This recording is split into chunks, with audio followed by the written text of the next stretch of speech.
എന്താ അത്യാവശ്യമായിട്ട് കണ്ടേ പറ്റൂന്ന് പറഞ്ഞത്? ഇതെന്താ ബാഗൊക്കെ? ഞാൻ അവിടെ നിന്ന് ഇറങ്ങി ഹരിയേട്ടാ. ഇറങ്ങിയോ? എവിടുന്ന്? ഇലഞ്ഞിക്കിലിന്ന്. എന്നിട്ട് എങ്ങോട്ട് പോകുന്നു? അറിയില്ല. എങ്ങോട്ടായാലും ഹരിയേട്ടൻ എന്റെ കൂടെ വേണം. അതിന് അത്യാവശ്യമായിട്ട് വരണമെന്ന് പറഞ്ഞേ. എന്താ വിമല നീ പറയുന്നത്? ഇപ്പൊ അതിനുള്ള സമയമല്ലെന്ന് നിന്നോട് പലതവണ ഞാൻ പറഞ്ഞതല്ലേ? പിന്നെന്തിനാ ഇങ്ങനെ എടുത്തിയാടി ഓരോന്ന് ചെയ്യുന്നത്? ഇപ്പൊ നിനക്കെന്താ പ്രശ്നം അവിടെ? പ്രശ്നമുണ്ട്. എന്റെ മാനാഭിമാനത്തിന്റെ പ്രശ്നം. ഞാൻ പറഞ്ഞില്ലേ, നമ്മുടെ കല്യാണ ഫോട്ടോ പണ്ട് ആ തമിഴത്തി മല്ലി രോഹിണിയുടെ കൈ കൊണ്ട് കൊടുത്ത കാര്യം. അത് രോഹിണി ഒളിച്ചു വെച്ച സ്ഥലത്തുനിന്ന് തിരിച്ച് ഞാൻ എന്റെ അലമാരയിൽ തിരിച്ചെടുത്തോണ്ട് വെച്ചതാ. വിസ്മയ അത് കണ്ടുപിടിച്ചു. രോഹിണിയെ വിളിച്ച് എന്നോട് കൂട്ടി ചോദിച്ചു. ഞാൻ എന്താ പറയാ? ഇല്ലാത്തത് പറയാൻ പറ്റോ? പറഞ്ഞ അവര് വിശ്വസിക്കോ? ഇല്ല. നാണം കെട്ട് നിന്നു, അത്ര തന്നെ. ഞാൻ എന്റെ ജീവിതത്തിൽ ആ രോഹിണിയുടെ മുന്നിൽ ഇത്രയും നാണം കെട്ടിട്ടില്ല. തൊലി ഉരിഞ്ഞു പോയി എന്റെ. എന്നിട്ട് നിങ്ങൾക്ക് അയാളെയും അയാൾക്ക് നിങ്ങളെയും അത്രയ്ക്ക് ഇഷ്ടമാണെങ്കിൽ അയാൾ ഒരു ആണല്ലേ? ആരുടെ സമ്മതമില്ലെങ്കിലും വിളിച്ചിറക്കി അന്തസ്സായി കൊണ്ടുപോയിക്കൂടെ അയാൾക്ക്? അതുമല്ലെങ്കിൽ അയാളെ വിളിച്ചു വരുത്തി നിങ്ങൾക്ക് അയാളോടൊപ്പം ഇറങ്ങി പോവായിരുന്നു.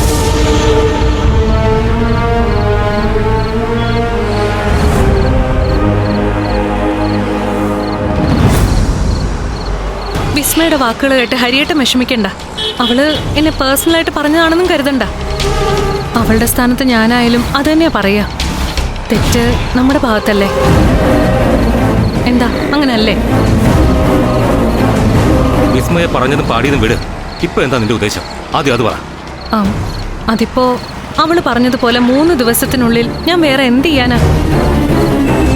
ഞാൻ നല്ലതുപോലെ ആലോചിച്ചെടുത്ത തീരുമാനം വീട്ടിൽ നിന്ന് ഇറങ്ങാന്നുള്ളത്.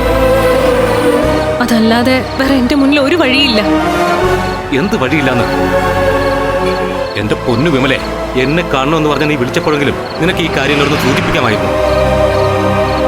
ഇനിയിപ്പോ നിന്നെയും കൂടെ കൂട്ടി ഞാൻ എവിടെ പോവാനാ? വാടകയ്ക്ക് ഒരു വീട് കിട്ടണമെങ്കിൽ തന്നെ 2-3 ദിവസം വേണം. ഞാൻ ഇതൊക്കെ എന്നെ ഹരിയേട്ടനോട് പറഞ്ഞതാ. കരിങ്കലിന് കാറ്റ് പിടിച്ചതുപോലെ അനങ്ങാപ്പാറ പോലെ നിന്നിട്ടല്ലേ? മാത്രമല്ല, ഹരിയേട്ടൻ ടെക്സ്റ്റൈൽസിൽ ഞാൻ പറഞ്ഞതുപോലെ എന്തെങ്കിലും ഒന്ന് ഇൻവെസ്റ്റ് ചെയ്തിരുന്നെങ്കിൽ ഈ ഫോട്ടോ കാണുമ്പോൾ അതും വെച്ചവര് കൂട്ടി വായിച്ചേനെ. ആ പേരും പറഞ്ഞ് ഞാൻ വായിട്ടലച്ച് വീട്ടിൽ പിടിച്ചു നിന്നേനെ. ഇതിപ്പോ എല്ലാം കയ്യിൽ നിന്ന് പോയി. ഇനി എനിക്ക് പിടിച്ചു നിൽക്കാൻ ഒരു കാരണവുമില്ല ഇവിടെ. മതി മതി, വെറുതെ എങ്ങനെ കുറ്റപ്പെടുത്താതെ. ഇനി എന്താ ചെയ്യാൻ പറ്റുന്നെന്ന് ആലോചിക്ക്. എനിക്കിനി ഒന്നും ചിന്തിക്കാനില്ല. നിങ്ങൾ എങ്ങോട്ട് പോകുന്നോ അവിടേക്ക് ഞാനും വരും, അത്ര തന്നെ. എവിടേക്ക്? എന്റെ വീട്ടിലേക്കോ? അവിടുത്തെ അവസ്ഥ നിനക്ക് അറിയാവുന്നതല്ലേ? നടക്കില്ലത്. നോക്ക്, തൽക്കാലം നീ മടങ്ങിപ്പോ. എന്നിട്ട് 2 ദിവസം നീ എനിക്ക് സമയം താ. ഞാനപ്പോഴേക്കും എന്തേലും ഒരു വഴി കാണാൻ നോക്കാം. നടക്കില്ല ഹരിയേട്ടാ. ഇന്ന് ഈ കടത്തിണ്ണയിൽ അന്തി ഉറങ്ങേണ്ടി വന്നാലും ഒരു തീരുമാനമാവാതെ ഈ വിമല ആ വീട്ടിലേക്ക് മടങ്ങി പോവില്ല. ഹരിയേട്ടൻ എന്താ വേണ്ടെന്ന് വെച്ചാൽ തീരുമാനിച്ചോളൂ, അത്ര തന്നെ.